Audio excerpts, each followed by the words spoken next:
আমরা এখানে এসেছি, এখানে বসেছি, একদিন কিন্তু আমাদের সকলকেই চলে যেতে হবে, হবে কিনা?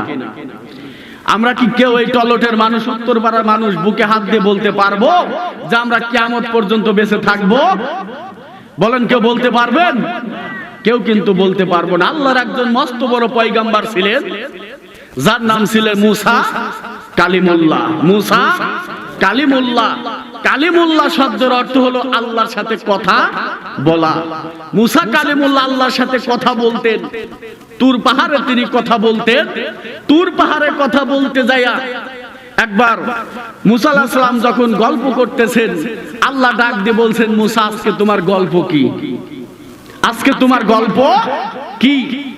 আল মুসা তখন বলতেছেন, আল্লাহ আজকে আমার গল্প হলো, আমি মুসা আপনার কাছে একটি প্রশ্ন কথা বলবো, যেই কথাটি হলো আল্লাহ আপনি জানেন, এরপরেও আমি মুসা বলবো।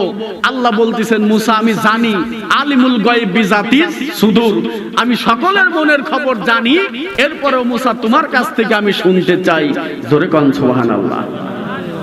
মুসা আলাইহিস সালাম আল্লাহকে বলছেন, আল্লাহ আমি মুসা যে কথাটি বলবো সেটা কিন্তু আপনাদের সকলেরই, আপনি আল্লাহর জানা।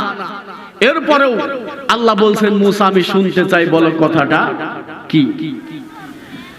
ভাইরা আমার, সোনার বাবাজিরা আমার, আল্লাহর পয়গম্বর মুসা কালিমুল্লাহ এবার তোর পাহাড়ের উপর দাঁড়ায়া ডাক দিয়ে তখন বলতেছেন, আল্লাহ আজকে আপনার সাথে আমি মুসা কালিমুল্লাহর গল্প হলো, আমি মুসা কালিমুল্লাহর যা আছে আল্লাহ আপনার কাছে তা নাই। জোরে কোন সুবহানাল্লাহ।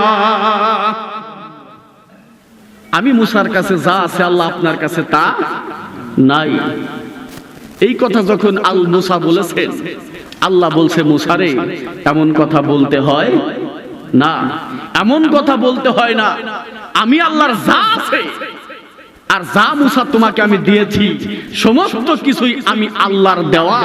এমন কি আছে মুসা যা তোমার কাছে আছে আমি আল্লাহর কাছে নাই? মুসা পয়গম্বর বলছেন, আল্লাহ আমার কাছে যা আছে আপনার কাছে আল্লাহ তা নাই।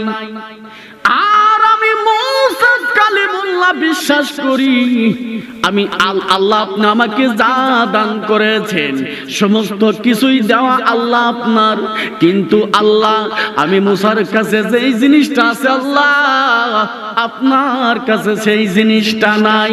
আল্লাহ পাক রব্বুল আলামিন ডাক দিয়ে বলছেন, মুসা রে এমন কথা কোনোদিন যেন বলতে না হয়। আল্লাহর পয়গম্বর মুসা কালিমুল্লাহ বলছে, আল্লাহ আমি মুসা কালিমুল্লাহ হিসাব করেই কথাটা বলছি। আল্লাহ একটা ধমক দিলেন, মুসা এমন কথা আমি আল্লাহর সাথে তুমি বলো না। আল্লাহর পয়গম্বর মুসা কালিমুল্লাহ বলছেন, আল্লাহ আপনি যতই আমাকে ধমক দেন না কেন আমি মুসাই কথাটা বলবো।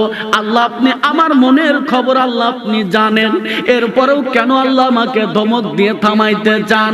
আল্লাহ পাক রব্বুল আলামিন ডাক দিয়ে বলছেন, আমি আল্লাহর পয়গম্বর মুসা, তুমি তুর পাহাড়ে এসেছো আমার সাথে কথা বলার জন্য, তোমার গল্পটা কি একটাবার মুসা তুমি বলো।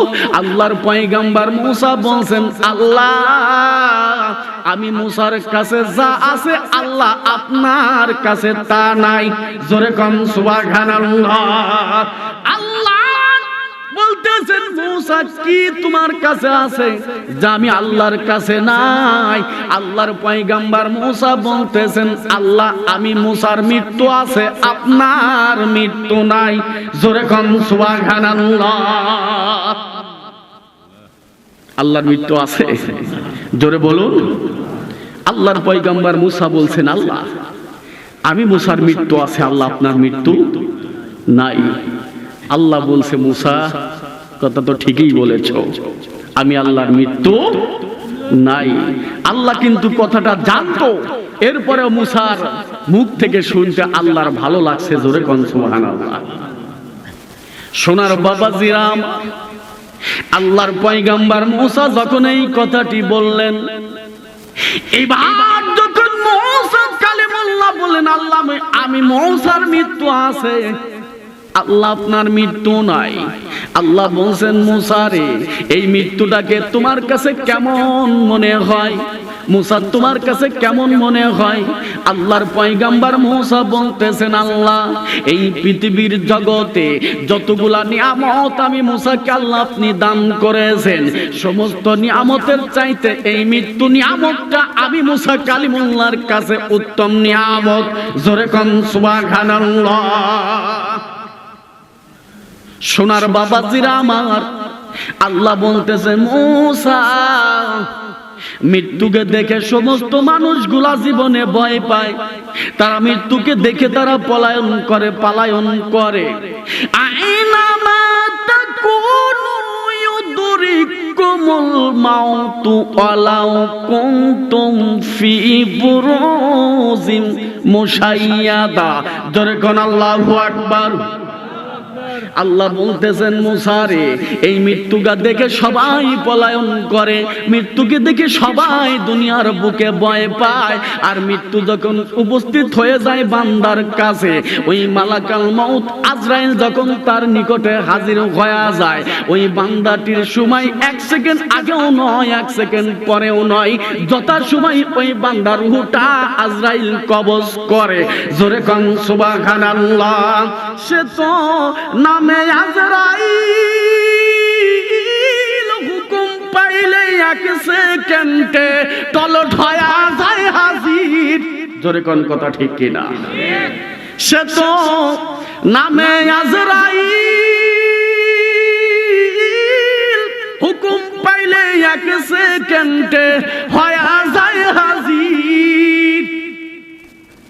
ওই আজরাইল কিন্তু হুকুম পাওয়া মাত্রই এই টলট উত্তর পাড়া চলে আসবে। কথা ঠিক কিনা? বিশ্বাস হয়? কোরআনের মধ্যে যতগুলো আয়াত আছে, এই একটা আয়াত প্রত্যেকটা জাতির মানুষগুলা বিশ্বাস করে যে বান্দাকে মরতে হবে। কুল্লু নাফসিন যায়কাতুল মাউত। ভাইরা আমার, এবার মুসা আলাইহিস সালাম বলছেন, আল্লাহ আমি মুসার কাছে যতগুলো নিয়ামত আপনি দিয়েছেন, সমস্ত নিয়ামত আমি মুসার কাছে নিয়ামতের চাইতে এই মৃত্যু নিয়ামতটা আমি আল্লাহর কাছে, আমি মুসার কাছে পছন্দনীয়। আল্লাহ বলছে, মুসা এই মৃত্যু কেমন করে তোমার কাছে নিয়ামত মনে হয়? আল্লাহর পয়গম্বর মুসা বলছেন, আল্লাহ এই মৃত্যুটা উত্তম নিয়ামত হওয়ার পিছনে আমি মুসার 3টি কারণ রয়ে গেছেন। আল্লাহ ডাক দিয়ে বলছেন, মুসা রে, এই 3টি নিয়ামত কি একটাবার তুমি বলো না। মুসা বলতেছেন, আল্লাহ এই 3টি নিয়ামত কিন্তু আল্লাহ আপনি জানেন, এরপরেও কেন আল্লাহ আমার কাছে আপনি শুনতে চান? আল্লাহ ডাক দিয়ে বলছেন, মুসা যতই আমি আল্লাহ জানি না কেন, যেহেতু মুসা তুমি বলেছো উত্তম নিয়ামতের মধ্যে 3টা কারণ রয়ে গেছেন, এই 3টা কারণ আমাকে বলতে হবে। আল্লাহর পয়গম্বর মুসা কালিমুল্লাহ বলছেন, আল্লাহ এই মৃত্যুটা উত্তম নিয়ামত হওয়ার প্রথম নাম্বার কারণ হলো, আল্লাহ এই পৃথিবীর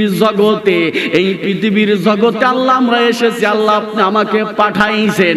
এই পৃথিবীর জগৎ থেকে একদিন মরতে হবে, না মরলে আল্লাহর জান্নাতে যাওয়া যাবে না। জোরে কোন সুবহানাল্লাহ। 1 নম্বর নিয়ামত মুসা আলাইহিস সালাম বলছেন, না মরলে আল্লাহর জান্নাতে যাওয়া যাবে। জোরে বলুন, না মরলে জান্নাতে যাওয়া যাবে। জান্নাতে যেতে হলে মরতে হবে, জান্নাতে যেতে হলে মরতেই হবে। বান্দা জীবিত থাকা অবস্থায় কিন্তু জান্নাতে যেতে পারবে না। মুসা আলাইহিস সালাম যখন এই কথা বললেন যে আল্লাহ না মরলে, মৃত্যুবরণ না করলে জান্নাতে যাওয়া যাবে না, আল্লাহ ডাক দিয়ে বলছেন, মুসা তোমার প্রথম নাম্বার কারণটা আমি আল্লাহ জানতে পারলাম। এরপর 2য় নাম্বার কারণ কি মুসা তুমি কি বলতে পারো না? আল্লাহর পয়গম্বর মুসা বলছেন, আল্লাহ গো এবারও কেন আপনি আমাকে জিজ্ঞাসা করেন? আল্লাহ বলছেন তোমার মুখ থেকে আমি আল্লাহ শুনতে ভালোবাসি। আল্লাহর পয়গম্বর মুসা কালিমুল্লাহ বলছেন আল্লাহ এই পৃথিবীর জগতে মৃত্যু উত্তম নিয়ামত হওয়ার দ্বিতীয় নাম্বার কারণ হতেছে আল্লাহ মরণ যখন হবে, মৃত্যু যখন বরণ করতেই হবে, আমার রূহটা আজরাইল কবজ করে নিয়ে যাবে, তবে এই মৃত্যুটা যেন আল্লাহ আপনার জন্য হয়। জোরে কোন সুবহানাল্লাহ। এক নম্বর কারণ না মরলে জান্নাতে যাওয়া যাবে না। দ্বিতীয় নম্বর কারণ হলো মরতেই যখন হবে সেই মরণটা যেন আল্লাহ আপনার জন্য হয়। কার জন্য? জোরে বলুন, আর একটু জোরে বলুন। এই মরণটা যেন আমার আপনার সকলেরই যেন আল্লাহর জন্যই হয়। আল্লাহর পয়গম্বর মুসা যখন এই কথা বললেন, আল্লাহ কুরআনুল কারীমের ভিতরে ঘোষণা করেন ওয়ালা তাকুলু লিমান ইউকতালু ফি সাবিলিল্লাহি আমওয়াতুন বাল আহইয়াউ ওয়ালাকিন লা তাশকুরুন। আল্লাহ পাক রব্বুল আলামিন কোরআনে ঘোষণা করেছেন যেই বান্দার যেই মানুষটার মৃত্যুটা আমি আল্লাহর জন্য হবে, ওই মানুষটা তোমরা কোনোদিন মৃত্যু বলো না। ওই মানুষগুলা হলো জীবিত। আর আমি আল্লাহ পাক রব্বুল আলামিন কোরআন অপর আয়াতের মধ্যে আল্লাহ বলছেন আল্লাহ পাক রব্বুল আলামিন ওই সমস্ত বান্দাদের কবরের জগতে রিজিকের ব্যবস্থা করে। জোরে কোন সুবহানাল্লাহ। আল্লাহর পয়গম্বর মুসা কালিমুল্লাহ এবার যখন দ্বিতীয় নাম্বার কথাটিও তিনি বলে দিলেন, এবার আল্লাহ ডাকতে বলছেন মুসা রে তোমার তৃতীয় নাম্বার কারণটা কি তুমি বলতে পারো? আল্লাহর পয়গম্বর মুসা আলাইহিস সালাম বলছেন আল্লাহ এই পৃথিবীর জগতে যখন আসছি মৃত্যুবরণ করতেই হবে, মৃত্যুটা আল্লাহ আপনার জন্য হবে। আর আল্লাহ আপনার জন্য হবার উপর তৃতীয় নম্বর কারণ হতেছে রে আল্লাহ এই পৃথিবীর জগতে অস্থায়ী একটা জগৎ। তিন নম্বর কারণ মুসা বলতেছেন আল্লাহ এই পৃথিবীর জগৎটা হলো একটা অস্থায়ী একটা জগৎ, এই জগতের আরেকটা জগৎ রয়ে গেছে আলেমে বারজাক কবর নামক একটা জগৎ। ওই জগতের নাম হলো স্থায়ী একটা জগৎ। আমি মুসা কালিমুল্লাহর কাছে এই অস্থায়ী একটা জগৎ ছেড়ে স্থায়ী জগতের প্যাসেঞ্জার হওয়ার নাম আমি মুসা কালিমুল্লাহর কাছে 3 নাম্বার উত্তম নিয়ামত। জোরে কোন সুবহানাল্লাহ। মুসা আলাইহিস সালাম বলছেন আল্লাহ এই জগৎটা হলো অস্থায়ী একটা জগৎ, আর এই জগৎ ছেড়ে যেই জগৎটার সামনে রয়ে গেছেন ওই জগৎটা এমনই একটা জগৎ যেই জগতের স্থায়ী প্যাসেঞ্জার হতে হবে। ওই জগৎটা আমি মুসার কাছে উত্তম নিয়ামত। জোরে কোন সুবহানাল্লাহ। ভাইরা আমার এই জন্য বলা হয়েছে, এই জন্য কিন্তু বলা হয় কে বলে রে মানুষ মরে, মানুষ মরিলে তাহলে বিচার হবে কারে? কে বলে রে মানুষ মরে, মানুষ মরিলে তাহলে বিচার হবে কারে? পঞ্চআত্মা পঞ্চরূহ হিসাবেতে পাওয়া যায়, একেতে দুইয়েরই জন্ম পরমাত্মার মরণ নাই। জোরে কোন সুবহানাল্লাহ।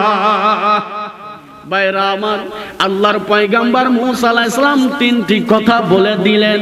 এই 3টি কথার ভিতরে প্রমাণ পাওয়া যায় আমার আপনার নবী ছিলেন দুজাহানের বাদশা রহমাতাল লিল আলামিন নবীজি। যখন তিনি মক্কা বাইতুল মুকাদ্দাসে যখন মিরাজ করে চলে যান, লাইলাম মিনাল মাসজিদিল হারামি ইলাল মাসজিদিল আকসা। জোরে বলা যাবে নাকি একবার আল্লাহু আকবার? আমার নবী যখন বাইতুল হারাম থেকে যখন তিনি কাবার হাতিম থেকে যখন নবীজি যখন বাইতুল মুকাদ্দাসে বাজান চলে গেছেন, ওই বাইতুল মুকাদ্দাসে নবী হলেন ইমামুল মুরসালিন, আমার নবী হলেন ইমাম, আর ওই নবীজি হলেন বাইতুল মুকাদ্দাসের ইমাম। আর 1,24,000 মতান্তরে 2,24,000 হলো আমার নবীর পিছনে মুসল্লি। জোরে কোন সুবহানাল্লাহ। আল্লাহ নবী যখন মিরাজ করে চলে গেলেন বাইতুল মুকাদ্দাস, ওই বাইতুল মুকাদ্দাসে যায় নবী ইমাম, সমস্ত পয়গম্বররা নবীর পিছনে মুসল্লি। আল্লাহর নবী যখন নামাজ শেষ করে যখন বাইতুল মুকাদ্দাসে পিছনের দিকে ঘুরলেন, ঘোরার পরে নজর করে তাকায় দেখতেছেন আল্লাহর ফেরেশতা জিবরাইল বলছেন, নবী গো, এই জগতে যারা আপনার পিছনে যারা নামাজ আদায় করেছেন এই সমস্ত লোকদেরকে আপনি কি চেনেন? আল্লাহর নবী বলছেন, ভাই জিবরাইল, আমি জিন্দেগিতেও কোনোদিন এদের সাথে আমার সাক্ষাৎও হয় নাই, কেমন করে আমি তাদেরকে দুনিয়ার বুক থেকে এই বাইতুল মুকাদ্দাসে আমি তাদেরকে চিনব? আল্লাহর ফেরেশতা জিবরাইল বলতেছেন, নবী গো, এরা হলেন আপনার ভাই বিরাদার পয়গম্বর, এই পয়গম্বরদের সাথে আপনার পরিচয় হওয়া দরকার। জোরে কোন সুবহানাল্লাহ। সোনার বাবাজিরা আমার, এবার যখন পয়গম্বরদের সাথে যখন পরিচয় করানো হয়, এবার সমস্ত পয়গম্বরদের ভিতরে হযরত ঈসা আলাইহিস সালাম কিন্তু রয়ে গেছেন। আল্লাহর পয়গম্বর ঈসা আলাইহিস সালাম যখন রয়ে গেছে, আল্লাহর নবী ডাক দিয়ে বলতেছেন, ভাই জিবরাইল, এই যে 1,24,000 মতান্তরে 2,24,000 পয়গম্বর, এই যে তারা এর পিছনে ইক্তেদা করেছেন, এদের ভিতর থেকে আমি একজনকে দেখতে পাই যার চেহারাতে আল্লাহর জান্নাতি নূর পাওয়া যায় না। একজনের চেহারাতে আল্লাহর জান্নাতি নূর খুঁজে পাওয়া যায় না। আল্লাহর নবী বলছেন, জিবরাইল, একজন মানুষের চেহারাতে আল্লাহর নূর পাওয়া, জান্নাতি নূর দেখা যায় না। এবার জিবরাইল ডাক দিয়ে বলছেন, নবী গো, যার চেহারাতে জান্নাতি নূর নাই ওই পয়গম্বরকে একটা বার আপনি পরিচয়টা ডাকে জিজ্ঞাসা করে নেন। আল্লাহর নবী যখন ডাকলেন, হযরতে ঈসা আলাইহিস সালাম এসে বলছেন, সালাম দিয়ে যখন দাঁড়ায়া যায়, আল্লাহর নবী জিজ্ঞাসা করছেন, ভাই রে, আপনার পরিচয়টুকু আপনি আমাকে একটা বার জানান। এই সমস্ত 24,000 পয়গম্বর মতান্তরে 2,24,000 পয়গম্বর যারা আমার পিছনে নামাজ আদায় করেছেন, তাদের সমস্ত চেহারাতে নূর পাওয়া যায়, আর আপনার চেহারাতে কেন নূর পাওয়া যায় না? আল্লাহর পয়গম্বর ঈসা রুহুল্লাহ বলছেন, হে ইয়া রাসূলুল্লাহ, ইয়া হাবিবাল্লাহ, এই সমস্ত পয়গম্বররা যারা আপনার পিছনে নামাজ আদায় করেছে, এই সমস্ত পয়গম্বরগুলা আল্লাহর জান্নাতি মেহমান, আর আমি ঈসা রুহুল্লাহ এখনো পর্যন্ত আল্লাহর জান্নাতে যেতে পারি নাই। আল্লাহর পয়গম্বর ঈসা আলাইহিস সালাম বলছেন, আল্লাহর রাসূল, আল্লাহ ইয়া হাবিবাল্লাহ, সমস্ত পয়গম্বরেরা মৃত্যুবরণ করেছে, আমি ঈসা এখনো পর্যন্ত মৃত্যুবরণ করি নাই। আর আমি ঈসা রুহুল্লাহ মৃত্যুবরণ না করার কারণে আল্লাহর জান্নাতের মধ্যে আমি যাই নাই। জোরে কোন সুবহানাল্লাহ। এই কারণে আমি ঈসা রুহুল্লাহর চেহারাতে জান্নাতে নূর নাই।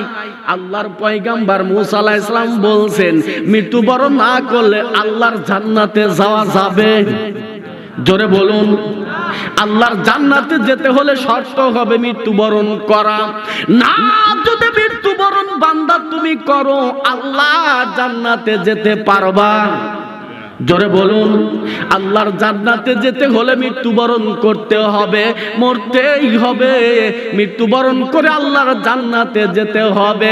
হযরতে ঈসা ঈসা রুহুল্লাহ জানায়া দেন, ইয়া রাসূলুল্লাহ, ইয়া হাবিবাল্লাহ, আমার এখনো মৃত্যুবরণ হয় নাই, যার কারণে আমি ঈসা রুহুল্লাহ এখনো জান্নাতের মধ্যে যাই নাই। জোরে কোন সুবহানাল্লাহ।